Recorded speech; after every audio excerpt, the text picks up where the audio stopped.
938 Live. This is Talkback. A smart nation where all of us live meaningful and fulfilled lives enabled by technology. Now, to take full advantage of technology, however, we must take a systematic approach to integrate all the different technologies in a coherent and comprehensive way and create a platform where everyone can contribute. Now, in his speech earlier in the week, Prime Minister Lee Hsien Loong set a 10-year target for Singapore to reach the status of being a smart nation. So, what advances would you like to see as Singapore works towards becoming a smart nation? How do you see intelligence, communication and media or ICM technologies playing a role towards strengthening our communities? And will these technologies actually, profoundly maybe affect our families and society as a whole? Conversely, do you feel that Singapore would be too vulnerable if we have all our data and information online?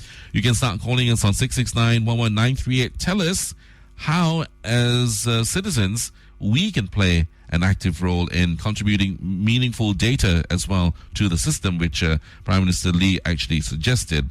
So our number, 669-11938. Now, joining us on the line is our guest. He is Vivek Puthucode. He is Vice President, Public Services at SAP for Asia Pacific and Japan. Vivek, what is your take on the government's 10-year plan? Is this achievable or is it too ambitious, you think? Good morning. Thanks for having me. I think it's a very important question, and it's probably not either or. I think it's both ambitious and achievable. Singapore has had a track record in delivering very successful projects, so my view is why not this time? So to me, if you look at what's needed as ingredients for achieving this ambition of smart nation, it's a vision, it's a policy, combination of people and technology. I think if these things are in place, which I believe the Smart Nation plan has identified, I think there's a very good chance that we'll have these dreams achieved. Okay. Now, so if achievable, as you say, what are the concrete advances that Singaporeans can expect when we truly are a fully integrated smart nation? There are many layers at which we can expect advances. First and foremost, I think the economic growth. As a result of being able to connect information better, we provide opportunities for Singapore businesses to run well, to run simple, to run efficiently. By doing that, you create efficiency and productivity that leads to opportunities for business growth, opportunities for employment. At an individual level, I think as governments and service providers make sense of the data that is collected, it becomes an anticipatory form of working. So government can sense and predict what services are typically required. If I can give you an example, sure. If you take housing estates, right, instead of the current situation of sending service providers for cleaning the estates, how about and what if the technology allows to anticipate and predict where there's a likely need for cleaning services, and then using the resources effectively to make sure the right estates get the right people at the right time. Just a very simple example of anticipatory form of delivering services. Right. The ultimate objective, I suppose, is it improves the quality of life in Singapore. Okay. So we're talking about predictive data, I suppose. Correct. That's right. Yeah. And so generally, so what about energy systems and transport systems? How will these all be worked in? So the opportunities are immense across almost every aspect of our life. And as you rightly say, whether it's the efficient use of energy, imagine if the devices can talk to each other at home, for example, and it's part of the Smart Nation vision, where they're building standards for how refrigerators, televisions, and all the other common gadgets that we use can smartly diagnose themselves and start using energy appropriately. How do we reverse the efficient use of energy between peak hours and non-peak hours? Just an example in the way energy gets consumed. Right. In the transport, how do we communicate between cars and vehicles that are on the road, where we can predict traffic scenarios, plan in advance, inform the drivers to make alternative roads so we can avoid congestion. So there are many, many examples that I can talk about. Take healthcare, for example.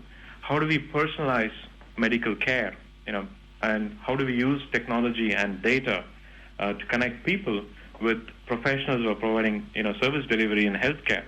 So I think there are many examples where I think the limit is the imagination, to be honest. Right. And I think if we have the infrastructure, if we have the foundation, which is policy and people and technology in place, which is part of the Smart Nation vision, I'm pretty optimistic that the use cases for improving the way we do things is immense.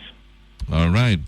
669-11938. You can tell us how we as citizens can play an active role in contributing to meaningful data as well to the Smart Nation system.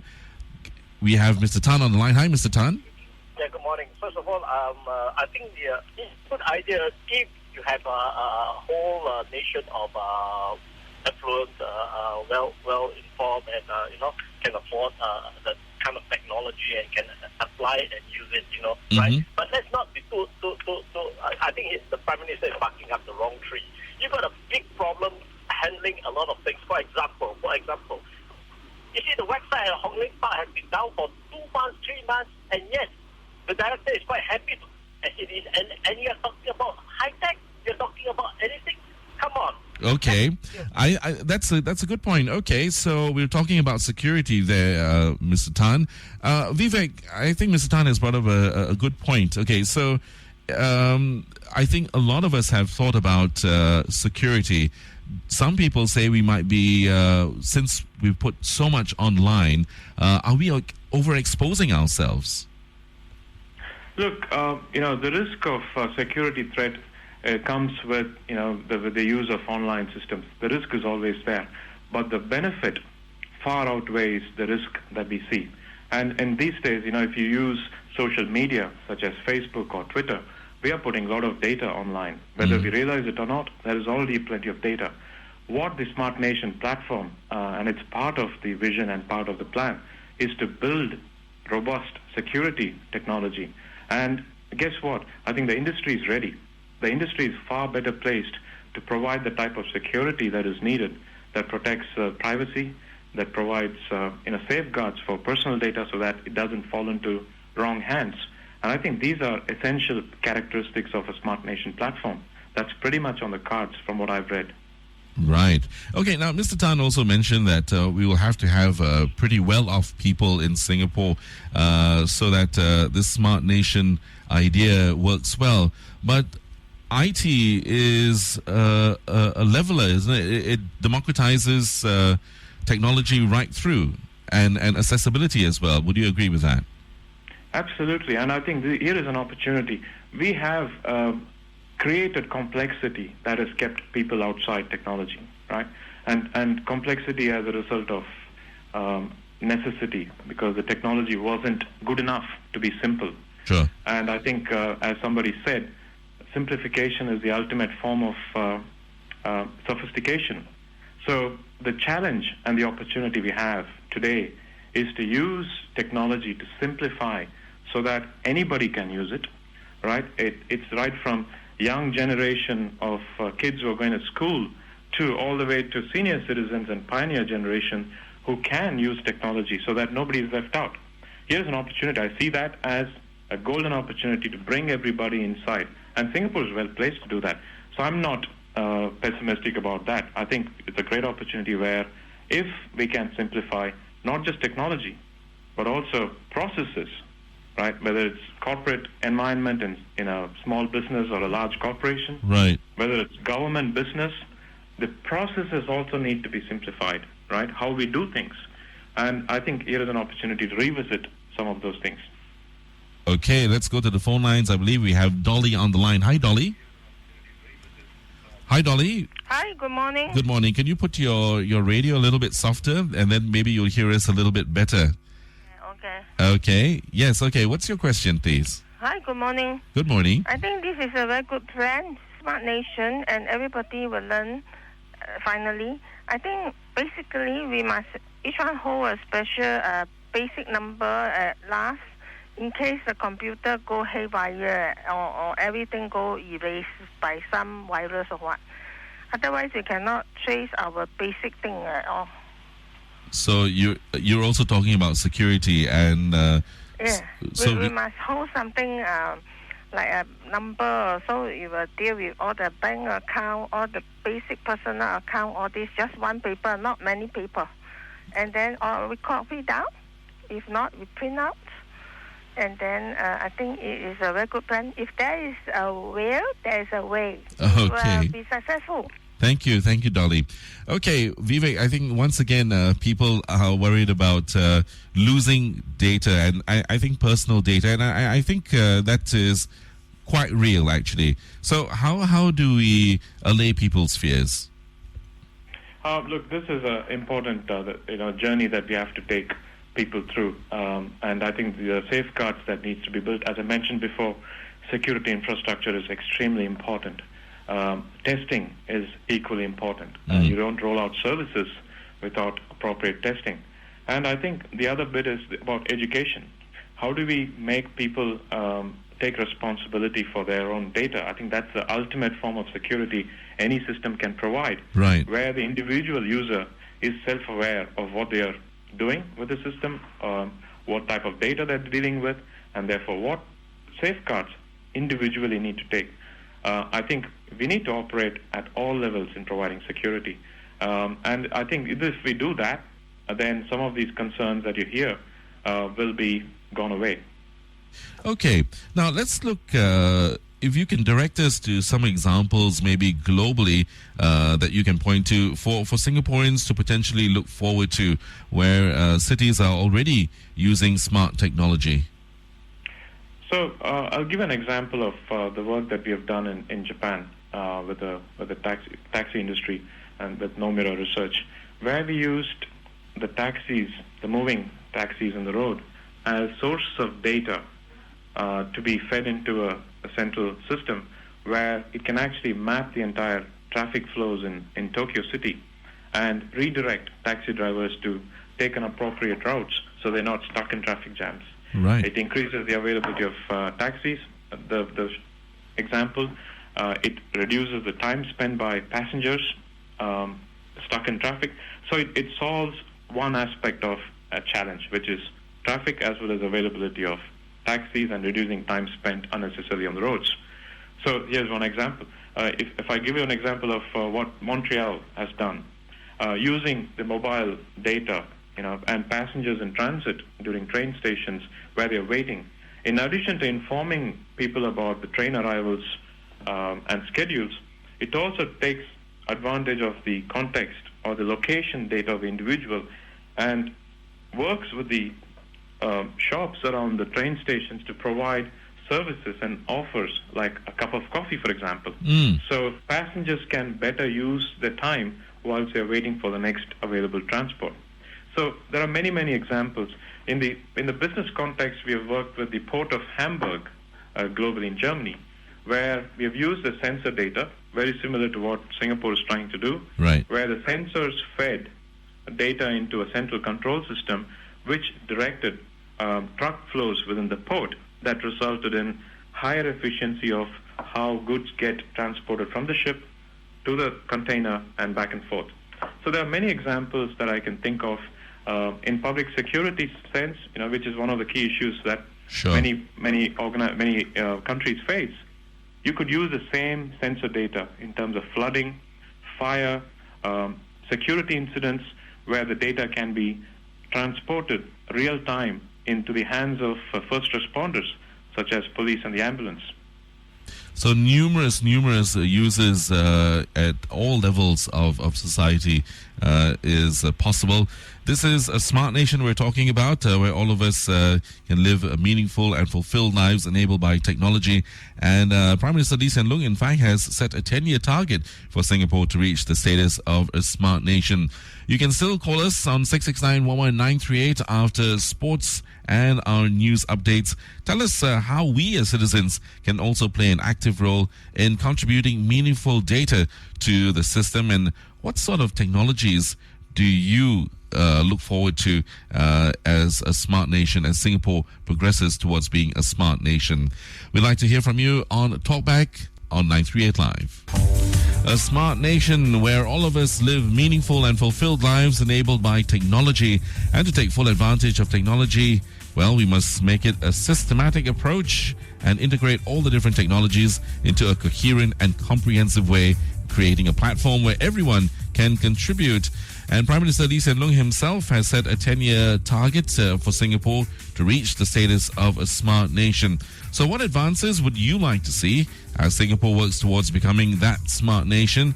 How do you see intelligence, communications, and media technologies all playing a role towards strengthening our communities as well? And how do you see yourself playing an active role in maybe contributing to meaningful data to the system?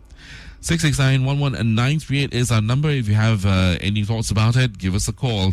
And joining us this morning is Vivek Puthucode. He is Vice President, Public Services at SAP for Asia Pacific and Japan.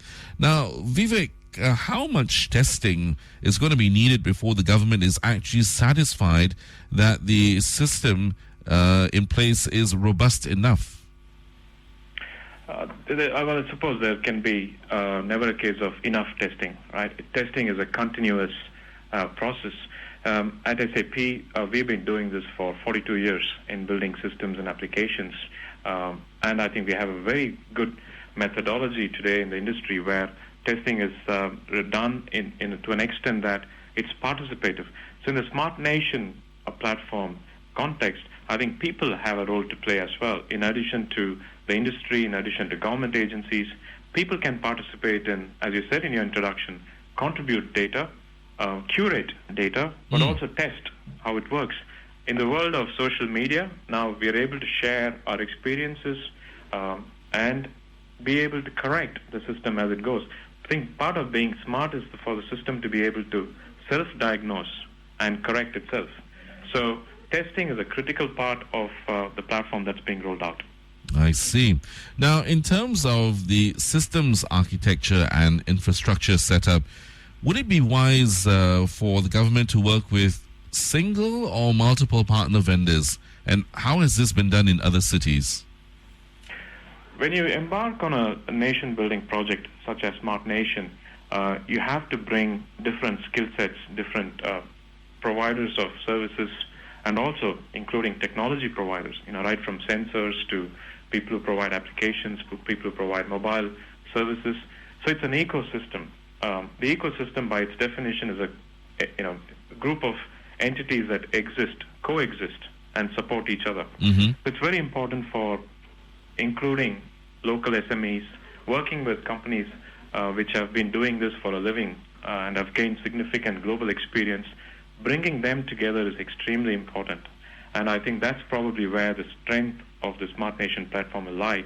So to answer your question, we see this as a multi-party ecosystem, combining global strength, local capability. At the end of the day, it needs to transfer into skill sets for Singapore businesses and for people of Singapore, so that it can be a net exporter of this capability to countries in the region. Right. Now, how are you involved in this Smart Nation project?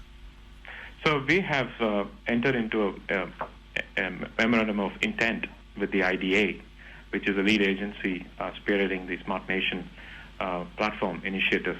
So we are working closely with IDA in delivering software capability, hardware capability, supporting the local SME businesses to drive efficiency in building up new capabilities as part of the initiative. But importantly, working with the university sector and educational institutions in skilling up, where we have students, we've got participants who can be trained in the technology and the intelligent use of data, being able to analyze, being able to predict. These are all new skill sets that will be needed for us to realize the dream of Smart Nation. So we are involved in multiple levels with the IDA and also with many government agencies. No, it sounds like there are additional jobs actually that are being created. Some would say, with technology, jobs are taken away. But from what you've just said, it seems there is a creation of different levels of jobs as well. And it's a high-value, high-skill jobs that will be created. as a result of improving efficiency and productivity. And you can imagine that instead of spending time in collecting data, what you're doing is using that time, using the capability to be able to predict and act, right? That's the beauty of being able to use the vast amount of data that will be generated. New business models, for example, networks.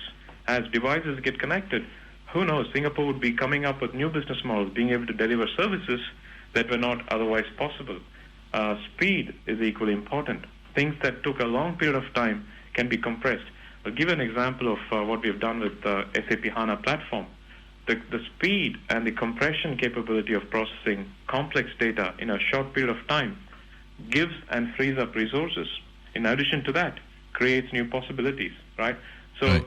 I absolutely agree. More jobs, and that's one of the visions of Smart Nation. It's not just more jobs, it's also more smart jobs that Singaporeans want to do. Okay. 669-11938. We have Peter on the line. Hi, Peter. Andre, good morning, and Melissa.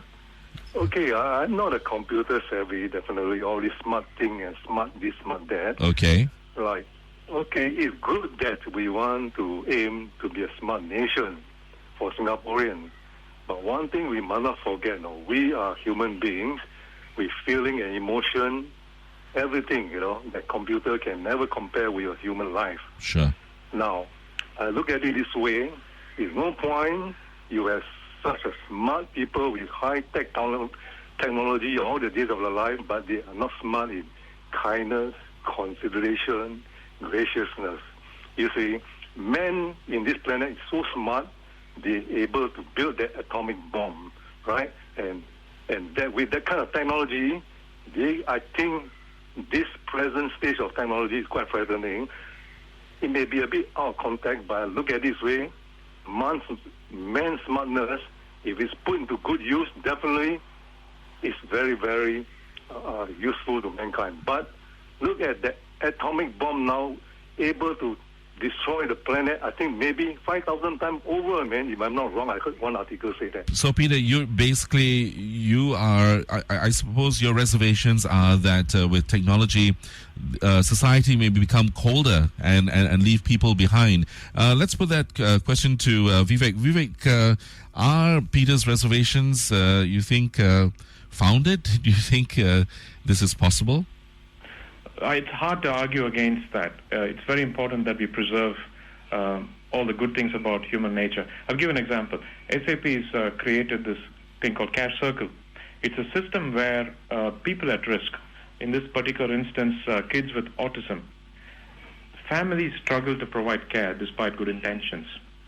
Imagine if you can take the technology available today to create a circle of care around kids who've got autism as an example. You could apply the same thing for people with dementia.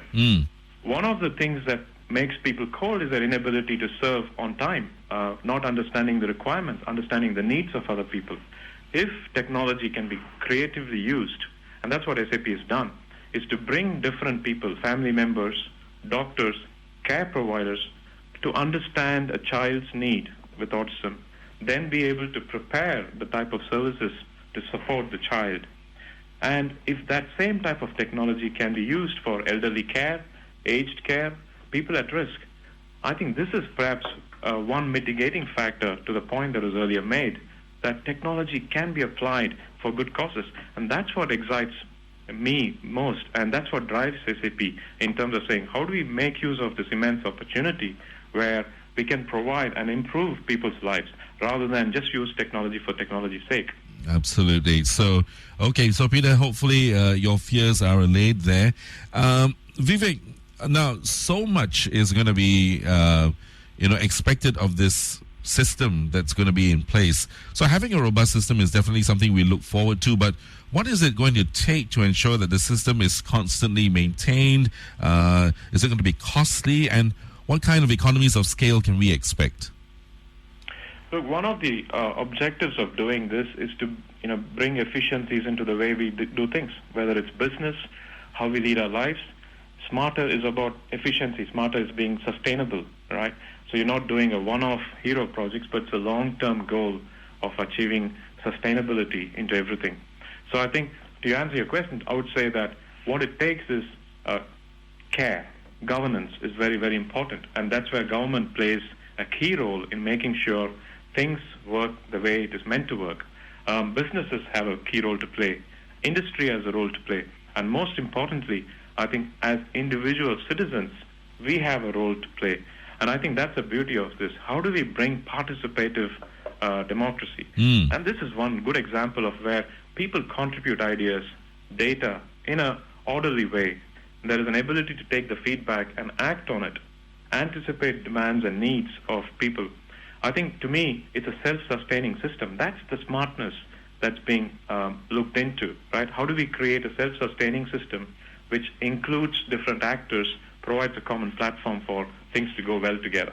Okay, I'm just going to go full circle. Once again, in terms of privacy, now, how can Singaporeans or citizens at large be assured that their information is not going to be vulnerable or used against them? Well, I think it's a very important, factors that probably affect people from embracing this change. And change is often hard. And I think it's got to be constant education in terms of what type of data is being collected. How is the data anonymized, so the individual data is not necessarily shared? How is data protected physically, right, from falling into wrong hands, maybe non-state actors in Singapore or outside Singapore? There are various measures that needs to be communicated and extensively and educated to people, right from school-going kids all the way to elderly citizens need to be involved in this massive education campaign. And I think importantly, as I said before, I'll reiterate, and we've done this with many, many large enterprises at SAP, we need to make sure individuals are given the responsibility as much as systems and technology. At the end of the day, the best gatekeepers are people like you and me who are using systems so that we are aware the type of data that we are providing and type of precautions that we need to make in being able to share. But I can assure you that the industry, and SAP is leading the industry in that sense, is well positioned to provide that type of comfort, security-wise, to governments and government agencies who are using these type of platforms today. All right. Thank you very much. Vivek Puthucode, he is Vice President Public Services at SAP for Asia Pacific and Japan. And if you have any thoughts on, of course, how you can contribute to Singapore being a smart nation, you can still talk to us on Facebook, official 938 Live.